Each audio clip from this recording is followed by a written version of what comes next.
Well, good morning, good afternoon, good evening, wherever you are in the world. I can see we've got people joining us today. So hello, hello from Portugal and hello from Bali. We've got Rick Pursell, my beautiful and wise guide by the side, really good friend. This is a friendship beyond 12 years now, isn't it? It'll It be coming up is. 10 years we've known each other soon. It is. It is. It's gone fast. It has, hasn't it? And one of the things that I'm always kind of amazed at is that we always have things to talk about. We never run out of stuff. And even in like all this time, we can still go deeper in it as well. Yes. Now, at the end of our last Feel Good conversation, when we were talking, Rick, you mentioned that you've been practicing death, and I just thought, wow, that's important. And then I realized I've been practicing birthing as well, and got me thinking about the rites of passage. So I just wondered if we could talk about sort of practicing death and stuff like that, and just see where that whole conversation takes us. Now, just for anyone that's watching, we like this to be interactive. I know it's first thing in the morning for most of you who are watching, because most of you are in like European time. But, you know, if you've got some thoughts on this, if you've had experiences of where you've been practicing things yourself, then please do join us in the chat room. My chat might not work from Facebook, it doesn't always, but it definitely works if you're watching from YouTube. So join us. But anyway, Rick, when did you first come up with the idea of practicing death? Like, how did that come about? I don't recall any specific event happening. But what I do remember is about 4 or 5 years ago, I stopped at our front gate, and just as about to walk through it, it occurred to me, how would my life be, and what would I do if I had been diagnosed with an incurable disease and I had 3 to 6 months to live? What would my life be like? What would I consider important? And how would I focus my time, my energy, my love, my creativity? And I suppose that really started the ball rolling, is that I then was contemplating death. And then I'm now squeezed into a rather compacted time zone before this inevitable happened. Right? And then I broadened that out. Well, you know, we're all going to die eventually. Right? And that if we are fearful of death, it will hold us back from experiencing life to the fullest. We won't take those out of our comfort zone activities. You know, if we've always said, I want to go hang gliding or bungee jumping or whitewater rafting, the fear of death, the potential for an accident or being killed would be enough to stifle us from actually going out and enjoying those activities that we've always longed for. So that was the sort of driver behind it. And then looking at the inevitability of death. So I really started to play this out. Why don't I play the game as if I have limited time and I'm absolutely fearless about this idea of death? And of course, when you transpose that into life, we look at everything, a cycle of action for human beings and all life forces. It starts, it changes, and then it stops. We have birth, we have growth, and we have death. A tree sprouts, it grows up and eventually dies. So in this physical 3-dimensional world that we live in, everything appears to go through that cycle of action. Now in the multiverse, beyond this physical world, beyond this 3-dimensional world, there is not this linear concept of time, this finiteness, because it is infinite. So there is essentially no birth and no death. There's only in between. And that's the depiction of the infinity symbol. It has no beginning and no ending. And so it's a little hard for our left hemisphere brain to get a concept of, well, surely it must have started somewhere, and surely it must stop somewhere. Yeah. In this dimension, yes, indeed it does. In the other dimension, it doesn't. So when we put those two concepts together, if we are infinite beings or infinite consciousness having a human experience, then it stands to reason that when we experience the last breath of this body, there's still a continuum going on. And that is the essence of infinity that we are. So that was my starting point. And you say you gave yourself 6 months, like you were imagining that you were gonna, what would happen if I'd stopped at 6 months? How many years ago was that? Can I just check? Have you already outlived that? I think it's about 4, maybe 5 years ago. Okay, well that's good. I just very interesting. I stopped dead in my tracks. I came up our steps and the waterfall was greeted by the nature of our place and the waterfall on my right hand side. And I thought, I just love this. I love this. What would happen if I wasn't to be able to experience this, or if there's something happened to me that I couldn't enjoy this? And that was the stepping stone into, well, what would happen if I was, diagnosed with a debilitating illness and only had 4 to 6 months to live? Changed the way I lived. It actually did. It changed the way my whole outlook on life. Wow. Thank you so much for sharing that. You're welcome. Yeah, it's a big thought, isn't it? Because from the moment we're born, we're conditioned into really seeing our lives as being finite, and it's very difficult to see beyond that. I always really feel for my children when they get old enough to get the concept of we're here now and then we're not, and when they realize and they look at you and they well up and you realize that they've just realized you're probably going to die before them. It's a subject that I want to know about so that I can know how to support my children. Yes, it's a tough one. I remember facing it myself as a small child and wondering what that might be like. So where did you start in terms of facing death or practicing death? Well, let me just back up a minute. We're supposed to have 9 lives like a cat. Right? Have you? In this lifetime, I've used up 5 of them. Really? I've had some very, very close shaves with death. So it's not been that unfamiliar with me, because every time something like that has happened, you can't help but postulate, well, what if I'd been killed there? Yeah. So I think that was in my 20s in the Vietnam War. It started then. Right? So that's been on my mind for a good portion of my life, good 50 odd years. Yeah. So it's not something that was just more recent, but it was there, that it's inevitable that this is going to happen. So to answer your question, I looked at my own resistance and around me to see how people were resisting death.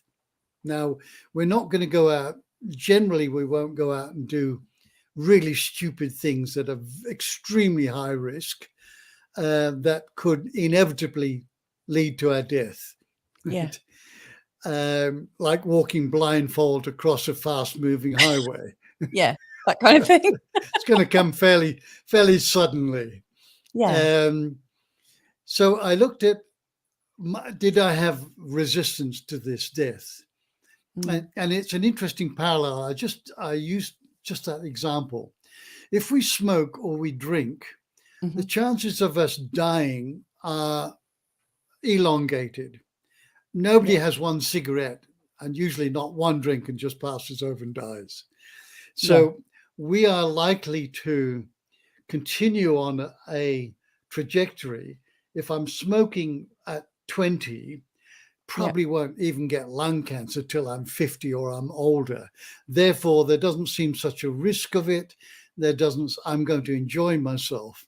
Yeah. And the same can be that way. But walking blindfold across a freeway will be virtually instantaneously. So we have a completely different concept. Both end in death, right? If that's the case, but one is you get a lot more of life, and the other it's going to be shut off rather abruptly. And we don't know. I don't think too many of us know how we're going to finish our days. So the first step for me was I need to resist this. It's inevitable that this body is going to finish breathing one day. So drop all of the resistance and allow radical acceptance that this is the nature of life, this three-dimensional world. All life forms go through the same process. And so acceptance of the reality and dropping all the resistance. And the other one, the big one, is the attachment. We get attached to these bodies and what they can do and what we can experience life through them. Look, our 5 senses and our 6th sense of intuition. We get attached to our kids. Yeah, we do. Physical belongings, our lifestyle. So it's very easy for that attachment to get stuck into the body. And in some cases, we'll do anything to preserve it, including living permanently in our comfort zone, which precludes us from life. It stops us from living, doesn't it? It stops us from living. So those 3 factors came into play. Acceptance, drop the resistance, and look at the attachment. Just look at it. How attached are we to this body? Yeah. Yes, we should honor and love it and nurture it, look after it, clean it, hygiene, food. We should do all of those things. I think that's a very good practice, is to really honor and respect our bodies, because they were a gift. They were a gift from our parents. Yeah. So, like we might go and polish the car and give it a tune-up now and again, we should do the same with our bodies. Yes. But knowing that there is always impermanence in this 3-dimensional world. There sure is. So I love how you've broken it down into those like three key points. So, we need to drop the resistance, because people have a resistance to dying. And what I would say here is this process may well also apply to all the other different rites of passage. So there's quite a few rites of passage out there, like birthing. Just off air, we were talking, what did you say? Puberty. Birth, puberty, marriage, having children, death. Yeah. And death, yes. And also, rebirth. Yeah. And also on a kind of mundane level, when we change jobs, when we change relationships, or, when one comes to an end and there's a new beginning of another one. These are all very important stages in our human evolution, but I guess birthing and death seem the most important, don't they? Hence why we're starting here. So, well, or perhaps what's more important is what's in between it. Yeah, actually, that's true. Yes, definitely. Yeah, because that's something. Oh wow, that statement in itself has just raised so much, because and for other reasons. Hang on, let me just write one little note to come back to. A lot of birthing, as far as I can see right now, is done. I don't want to say unconsciously, because I think every birthing mother is probably very consciously in their pain. They are definitely feeling things. I can attest to that. But there's such a wide use of pain relief and all sorts of things to kind of mask the whole experience. One of the things that I was considering in terms of birthing is, how can I birth in such a way that my children aren't, as they're arriving, how can they feel it fully in their body? You know, it seemed like such a special thing, and because I'd waited such a long time to become a mum, I really wanted to know that I could feel it and that I wasn't stopping my children from feeling it. I mean, they won't remember it consciously, but it felt quite important somehow. And I also noticed at the other end of life, many people, when they're passing away, are passing away in agony and pain. And some might not even be consciously aware of it because of the medication that they're on. I've fantasized. It's a strange word to use. You know, I fantasized about dying, not because I want to die, but because I've been wondering, I wonder what would happen if I was in a car crash, or if I got shot, or if I got bitten by a poisonous snake or something. How, if I realized my death was imminent, what would I do? And I've kind of made a personal pact with myself that in those extremes, I must just connect with my breath and enjoy and kind of toast myself as I go out, you know, and thank all the others around me, because I know obviously in a moment like that you might not have the wherewithal. And so I you know, I've told myself so many times, you know, in this instance, if you can be grateful, that would be a fantastic way of leaving. Yes. Sorry, that's not really a question, is it, Rick? It's more of a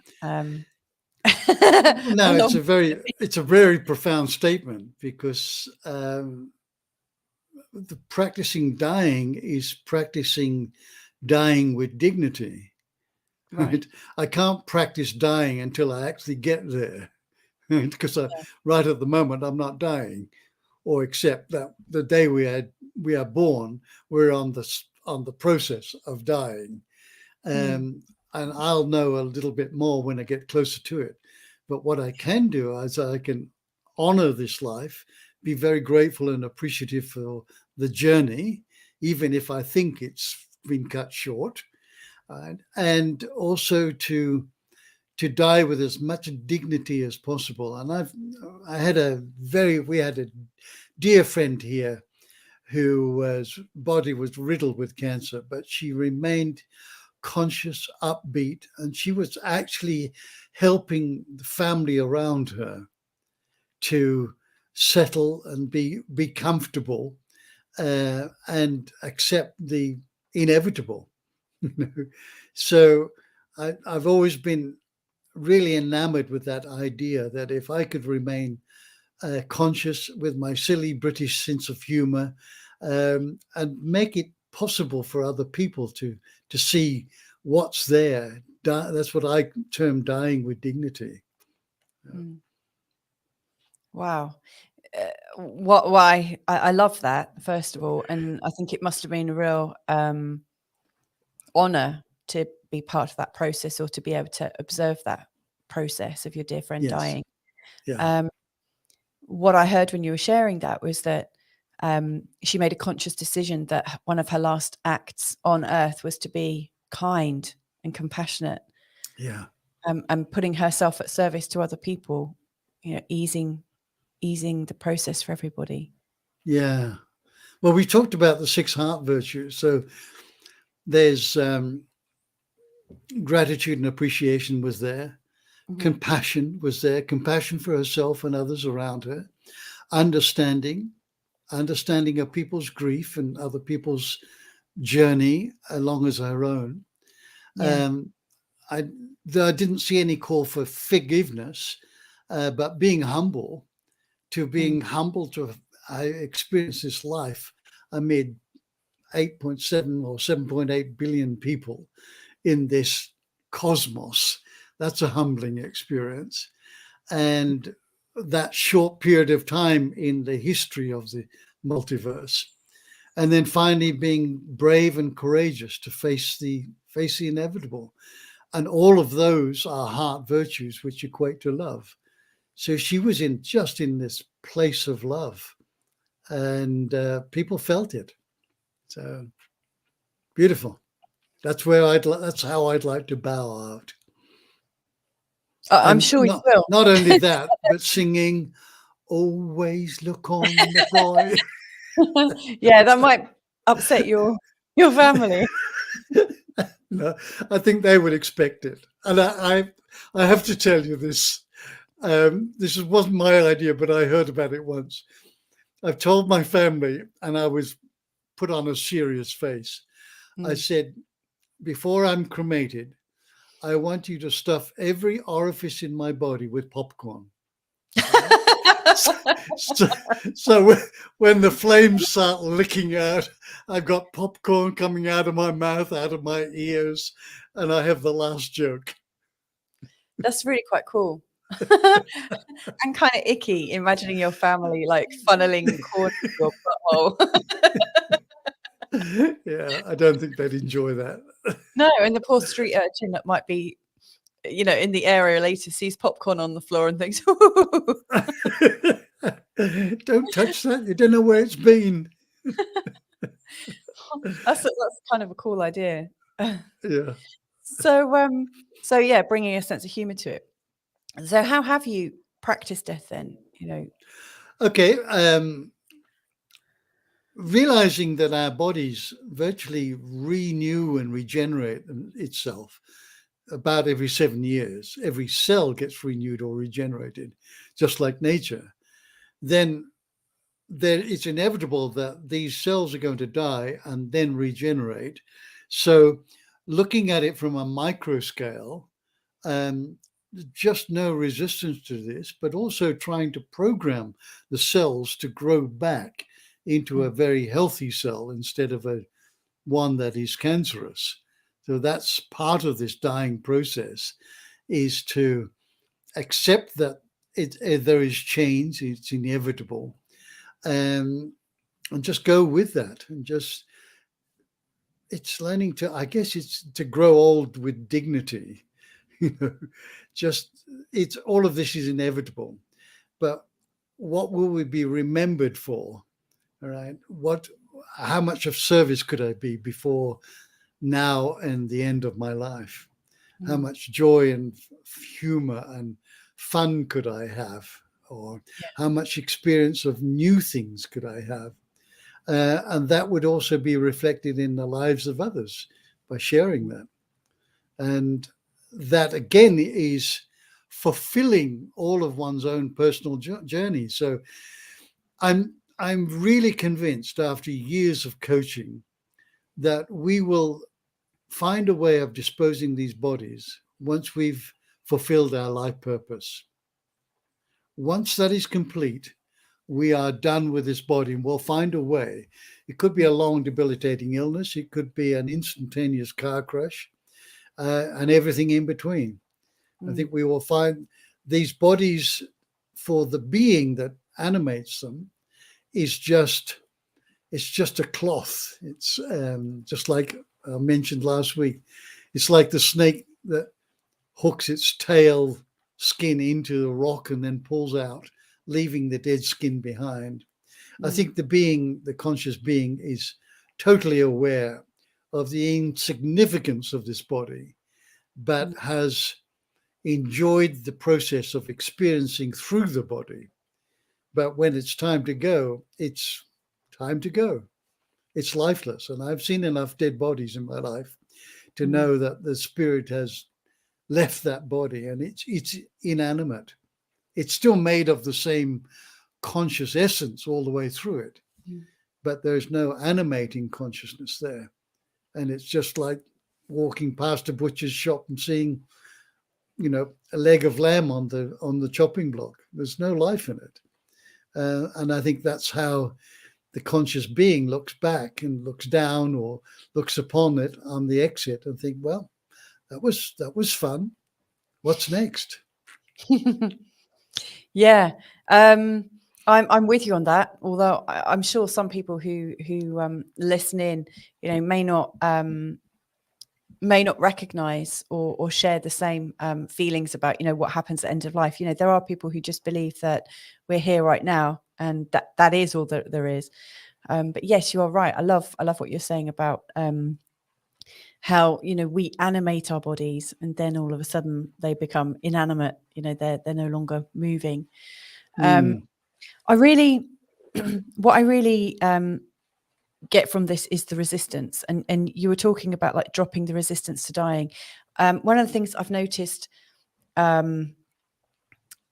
just in kind of the difference between what I observed in Bali and what I've heard about in terms of India and some other places versus, you know, the typical Western life that we both know and understand as well, is the fact that it feels like pain and dying and also birthing, it's kind of hidden or disproportionately celebrated or understood. You know, fewer people birth at home now. It's less of a community event. It's less of an event that people can join you at. More of it goes behind closed doors, and it becomes a bit of a mystery unless you're there at that moment in time.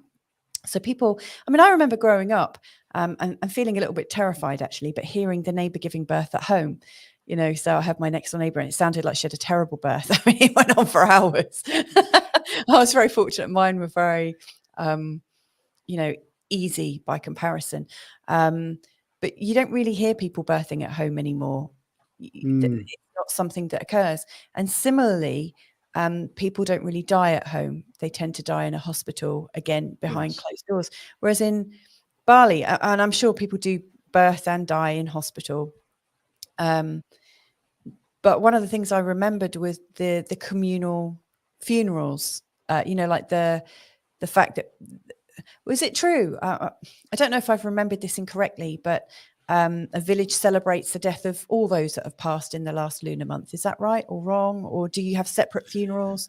I do remember seeing a kind of mass funeral day or a time when a few people were being celebrated. And it was a celebration. You know, there were, tell me about how death is perceived from these different cultures, from your understanding, because I think that makes a difference, you know. Yes, it makes a huge difference. We in the Western world seem to fear death. And it tends to be more an introversion of blame, shame, regret, loss. So we think, oh, I wish I'd been a better son or a better daughter, or I wish I had spent more time with my parents. And all of this is, you know, shaming ourselves. And now I'm going to miss them, and who am I going to rely on, and so on and so forth, if you had a healthy relationship with your parents, of course. So it tends to be an exaggeration of the lower emotional tone scale levels: blame, shame, regret, grief. Grief is not. It's more fearful, I would say. Whereas here in Bali, which is a Hindu society, and they are very, very adamant about reincarnation, it's a celebration of the person's life, very colorful, full of music, full of food, full of joy. And there is an element of sadness because they will be missed. But it's truly a ceremony of celebration. And last August, just last month, the whole island was full of ceremonies of people's passing. And we had one in our village. I think there was something like 50 people celebrating the death of their loved ones. So what happens here, they die, they bury them, and then they take an element of clothing, and then they do a ritual fire of that. And so people, and it's quite an expensive ceremony. It might take 5 years to celebrate that, but then they all come together in one big funeral mass. And there's music and sound, and everybody's dressed up.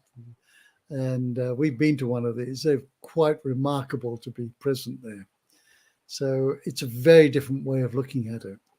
And that's based on the idea that there is reincarnation. And that the bulk of people on Earth feel that way, that it is true. So to live amongst it validates what my own personal thoughts are. Celebrating. Yeah, absolutely. Do you think also, aside from the kind cultural differences, like the religious differences. Obviously, you're talking from a predominantly Hindu country, and faith and way of being. Do you think some of it is also because our young are kind of tucked away in nurseries, and our elderly are tucked away in homes, whereas in places like that, the kids, no matter how old they are kind of running around, and the same at the other end of the spectrum, that the old people are still within their families for quite some time. People actually start to see what it is to be old, and you start to have compassion towards people as they're aging. Yes. I've noticed that, the family seems extended in Portugal. It's one of the things I like about it is, we've just had 2 months of festas, not to like festa. It's like a festival or a party. They put a sh sound in pretty much everything in Portuguese. But anyway, it's been festa season, and so it's party season. And it's not to celebrate the death of anything. It's just to I think it's to celebrate everyone coming home. People come home during the summer holidays from all their different countries, and they come back to grandma's house. But with the festas, when I've gone to them, these big parties, there are sometimes 4 or 5 generations present, and they all go, and it's very inclusive. Everyone is joyous. They're celebrating. They're eating food together, sharing food, dancing, no matter how old they are. And it's not something that I've really noticed, like in growing up in the UK, during times of festivals, it's like kids, or you go to the festival for you. There's not so much tying the family together apart from your own individual family holiday once a year. So it feels like these two ends of the poles of birth and death seem to be, people come out, they go, and, the first or their last bit of life seem to be tucked away in the appropriate place. It's like we're all sorted according to our age group and tucked away in same age group places. Does that make sense? Yeah. I don't know if that sort of plays into the mystery of it or our fear of it. Well, I think you're right, because you touched on it about home births, right, and home deaths. There's very little of that is present these days. Certainly it is present, but the bulk of it is in a hospital for birthing, and either an old person's home or in a hospital or hospice at the end of it. And none of those are really conducive to a tightly knitted community of family. So we feel more withdrawn, and so much more likely to feel a bit of guilt. Oh, I wish I had to go to work and I couldn't be present there, or whatever it is. It tends to exacerbate the lower level emotions that Westerners seem to go through. So that's possibly part of that process. That if we were exposed to seeing our grandparents getting older and older and frailer and becoming more dependent on help, then we could equate that to one day I will be like that, right? So, and then it's not such a shock, perhaps. Yeah, absolutely. I mean, I also noticed that our connection to nature makes a difference as well. I mean, the amount of, growing up in suburbia, you didn't really see much wildlife apart from birds that come into your garden, and sometimes a baby bird falls out of the nest, and it is pretty much capped at that. Or you might see, a cat run over. But, where I've been living in different places, I've seen dead snakes, whatever, just name it. We had a dead boar. A boar, I don't know, maybe was in an accident or something, got torn apart. And for the next few weeks, our kids were surprised, freaked out, and also delighted by the gifts our dogs brought home. So I woke up one day and found a dead boar hoof and half a leg. Then a few days later, a skull. And so you get to see, that life comes to an end, a really abrupt end sometimes. So we're kind of we've touched quite a bit on the end already, and I'd like to come back to that, seeing as it's an ending, and I think that's a good place to kind of wrap up. But what are your thoughts on birthing and the rites of passage of birthing? I think it's a sacred. If you look at the intelligence behind it, and I've done this many times, two single cells come together as one monocell and split into 50 to 100 trillion cells estimated. That's miraculous in my eyes. Isn't it? Yeah. So the birthing of a child to me is a miracle. How did these cells, these monocells, and then splitting into these minute cells know to grow the arms and legs in the right places, right? Most of the time it's a perfect body, right? Unless there's been some intervention, chemicals or drugs that may have disrupted that process, but most babies are born as we would call normal, and to me that's just a miracle.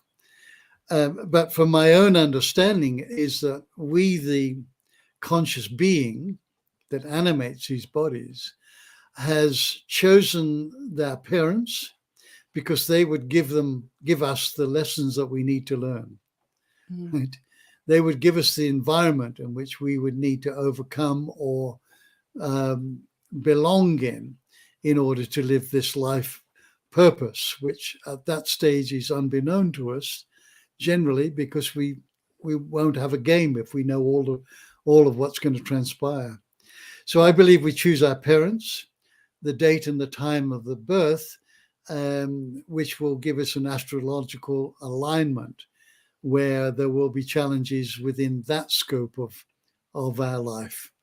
So then if that's the case, then we can't blame our parents for anything if we have chosen them. Right? And this is part of becoming more conscious. We have to become more responsible for our choices. And if that is the case that I've enunciated, then we have to be very responsible for choosing our parents. And when we look back, we will realize that, yes, they gave me everything that I need to do. They equipped me with enough wherewithal to get where I am today, to do what I'm doing today. That can be good or bad, which are both of those judgments. But my parents were beautiful, loving, pacifist parents. And I grew up amongst them for 20 years like that, adhering to their values and admiring them, and then found myself in the exact opposite in the Vietnam War. Right? So what was the downside of having pacifist, loving parents? I never learned conflict resolution. I never saw conflict, and spent a good part of my life dealing with conflict with no savvy whatsoever, not a clue. So that was a very major lesson in my life for me. So it's, and then having fulfilled our life purpose, will, as I mentioned earlier, we'll find a way of disposing of these bodies. Each of these incremental birth, puberty, marriage, having children, being a parent, all of those things are, to me, sacred. They are the rites of passage into the next format of life that we maturing into. We go from complete dependency as a baby through independence and maturity, and then become independent again at the other end of our life. Each of these are rites of passage into a different facet of life. They really are. They really are. It's funny because somebody asked me astrologically the other day about, when the start of their business occurred, and using astrology. When you look at a mum's chart and a baby's chart, there's always, especially the first child, the first child usually shows up in the mum's chart in a really strong way, because what I've observed is planets align to the positions of the birth planets, and it's almost like a triggering. If you set an alarm clock, an old-fashioned alarm clock, you'd set, the little hand as to when the alarm goes off, and then when the other hand, the minute hand, gets right over it in exactly the right place, the hour hand, then all of a sudden that triggers, it's like a triggering event, and that's what happens in the birth chart. So babies show up in the mum's chart. You could actually say that the first child's chart is the mum's new chart, because it represents a new life, and the mum changes in that moment. You know, their old life, it's still there, and they've got all the learning behind it, but now there's a whole new set of possibilities because of this extra life that's come in. It's obviously the same for dads as well, although I do see that it's really marked in the mum's chart, presumably because she's actually birthing. Yes.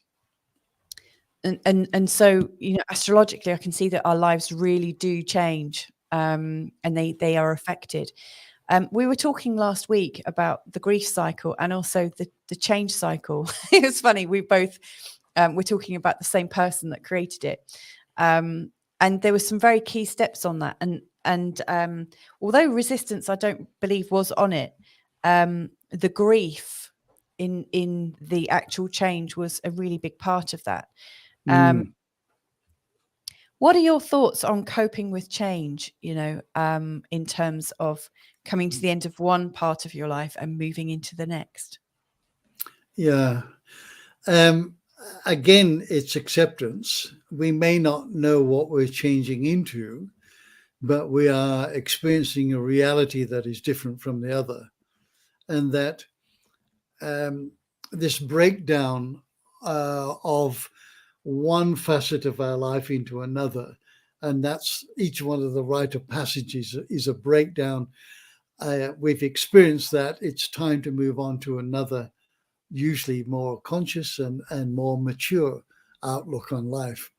So if you think about that, change is happening all of the time.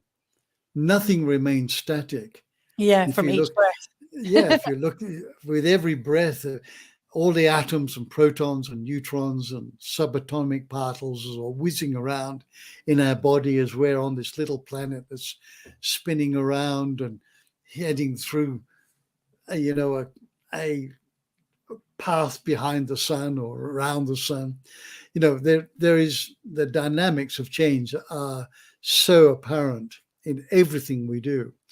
So again, dropping all resistance to this change. The ego says, no, I don't want that. I just want the status quo to remain as it is.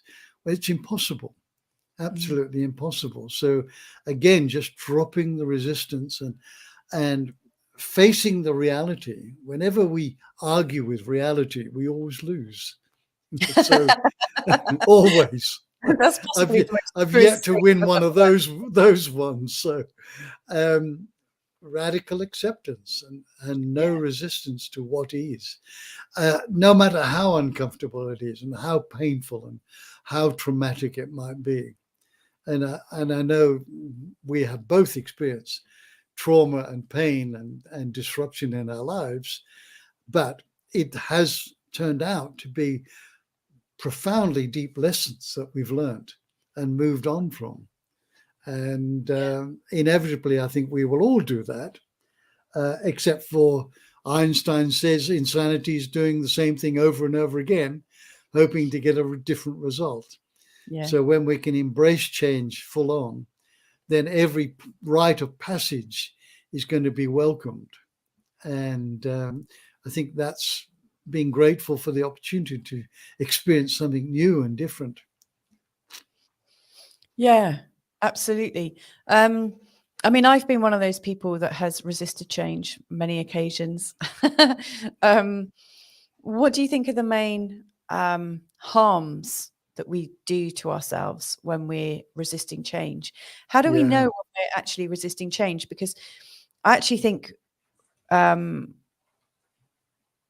it's actually accepted and almost encouraged when you look at the world of celebrity and things, to sort of accept our lot and not to move beyond things. It's almost like it might just be more of a British European thing, but what I notice is people really seem to try to boundary things and stay firm and resolute in something. What's going on there, do you think? Yeah. Is what I'm imagining. Does But that make yeah, it does. Just to depict the first part. If we push our hands together like this and push them, we can say this is the authentic self wants to birth itself in the world, full of love and compassion and kindness and sharing. This is the ego, which wants to birth all of the fear and separateness. These two are pushed up against them. This is the definition of a conflict, a resistance to what is, right? Or a force versus another force, an intention versus another intention. It becomes a resistance. So if we take away one side, there's nothing to push it against. So by accepting reality, here we are pushing, I don't want this reality. This is the reality that's unfolding. I don't want this, right? We're now causing an inner conflict, which is going to be stressful and have a profound effect on the physical body, the emotional body, and the mental body. This is self-inflicted wounds. We are doing this to ourselves. So the opposite of surrendering into this, no matter how uncomfortable and painful it is. Now, let me put a proviso in there. We do not condone bad behavior. Right? I'm not saying, oh, it's okay. That's the reality and it's okay. No, that's the reality. End of story. And if I want to do something about it, these are the steps I'll take to do it. Right? But I'm not denying this reality. And that's the first stage of acceptance, radical acceptance. So it's just when we know enough about life to know there is inevitability, that for a woman, you're going to go through your childbirthing era and then you'll get to menopause, right? It's pretty well 100% certain that you'll go through that process with some anomalies, right? So, at a young age, we can say, oh, I hope I'm not looking forward to menopause. And we build up all this story where we're resisting this happening, right? We're resisting getting older. We're resisting stuff that's going on. And it just causes this inner conflict that is very stressful. So it's a question of just being aware of the quality of our thoughts, what's the emotions that we're carrying around, what the stories we're carrying around, what fear we might be carrying around, what resistance. And this is in our face 24 hours a day, every day of the year. Yeah. There's always something, always something.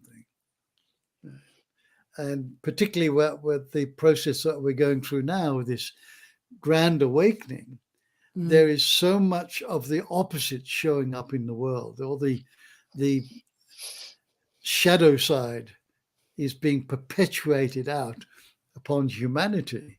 And so many people are just resisting that instead of standing in their sovereignty, instead of standing into their magnificence of who they really are. They're fearing what's going to happen in the future. And this is fairly normal behavior. That's the ego pushing us into the future or into the past. So it's I don't know anybody that's immune from this. I'm going through it myself. Everybody I know is going through this extraordinary upheaval as we are birthing the new paradigm.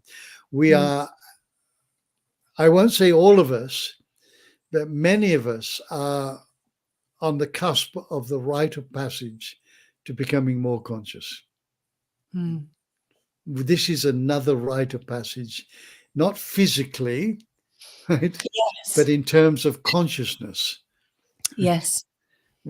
Consciousness has been dumbed down. We've been unconscious, which has led to unwise, unintelligent behaviors. And now a portion of the population of Earth is enduring and endeavoring to create this rite of passage where we and harmony and love and connectedness and go through this stuff, just as after you have to go through pain to birth a child, and everything else that life throws up to us. Yeah, it does feel like that. Absolutely. I concur with that for sure. Yeah, obviously what we're talking about, our own personal rites of passage are happening en masse right now. It feels like we're going through a collective rite of passage. Yes. And of course, using the infinity symbol, which I think you did much better than I'm doing. It's a loop. And so there's also a collective passing away as well. It feels like there's a lot of death and dying, and also talk about death and dying and all the fears associated with it. It feels like there's a cultural thing going on. For a while, I've thought that we are almost like teenagers. We're coming out of this time of being looked after and coming into a time of our own sovereignty and our own mastery. But it also does feel like a complete rebirth. But what does seem very true in what I'm sensing and feeling right now is that we are at the beginning, the ending of one cycle and the beginning of another. A new beginning. Yeah. So using that cycle of action, we're going through start, change, and stop. So we're now at the starting this rebirthing of humanity, right? And that will cycle within the cycle and cycles. Yeah. That's very powerful. Coming back to this, it's interesting, isn't it, that this is like the universal kind of symbol for prayer. But at some level, it represents resistance. But I'm guessing if we are in something I've thought very recently, and I won't be thanked for sharing this, I'm sure. But if we are actually in a place of prayer, we're actually wanting something that isn't already our current reality, which is a resistance in itself. I was told ages ago, like, what is what's best. And it's taken, I've kind of had this phrase going around in my head for a really long time. And thinking, is it? And I've been testing it, and I think what is what's best, because that is our current reality, and you can't fight our current reality. It's okay to want other things, but I think when we're stuck in a place of dreaming ourselves out of our reality, in a place because we're resisting it, it can be quite injurious to ourselves. Like you were saying at the start, when we're trying to defeat reality, it's self-harm at some level. Yeah. So going back to where we kind of started, we started really with the end, didn't we? We were talking about dying and practicing dying.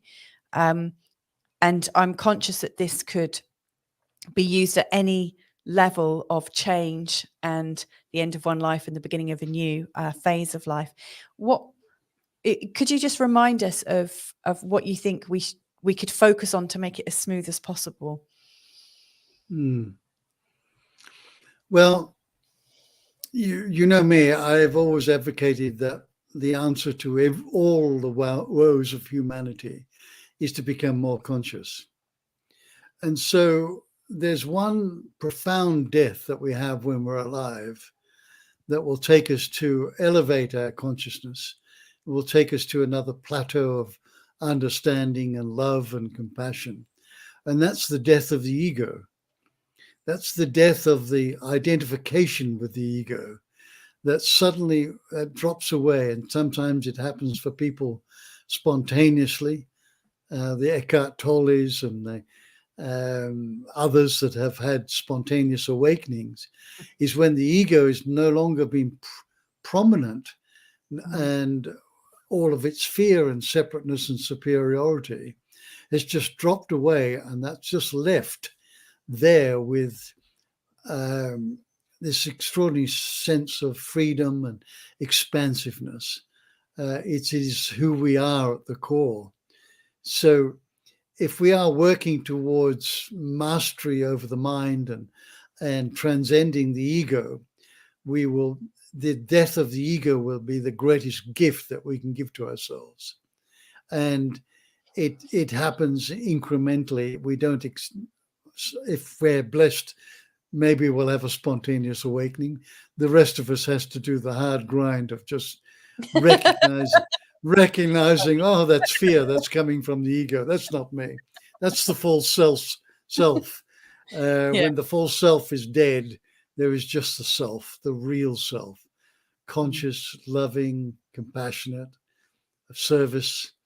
And that's what it comes back down to. We just need to be just more aware of what's happening on the inside and what's happening on the outside. And that's the only path to take. Love that. That's really simple and beautiful. So deal with the inside and not the outside so much. Focus on the inside. That's beautiful. The inner journey. Yeah. Wow. Go ahead. No, go on.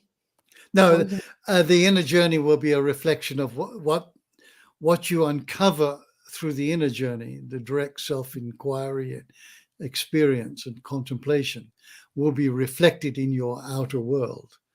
The outer world is a reflection of your inner world. So the more we work on the inner journey and the death of the ego, then that will be reflected in our outer world, the life and people that surround us. So, beautiful journey. That is perfect. And an amazing way to end this show. And I really thank you so much for your care and love in sort of articulating all of this. It's really beautiful. Thank you so much. Thank you to the people that have watched live. I can see we've had a few today. So thank you so much. If there's anything you want to know, ask us in the comments, and I'm sure Rick or I will get back to you at some point. But thank you very much for joining us. Thank you once again. It's wonderful. I love these conversations. Me too. I'm very honored to be part of this conversation. And thank you for all the viewers and listening in, and hope that there's maybe a takeaway in this conversation that you can apply to your lives. Yeah. We're all in this together. We most certainly are. All right. Well, see you in the next episode, whichever one that will be. Can't wait. We have no idea. It gets spontaneously. Usually the night before, isn't it? Yeah. When we go, oh, let's do this. Yeah. Sounds all right. good to me. Love wherever you are in the world. Thanks for joining us, however you did. Love you, and speak to you real soon. Bye for now. Love you all.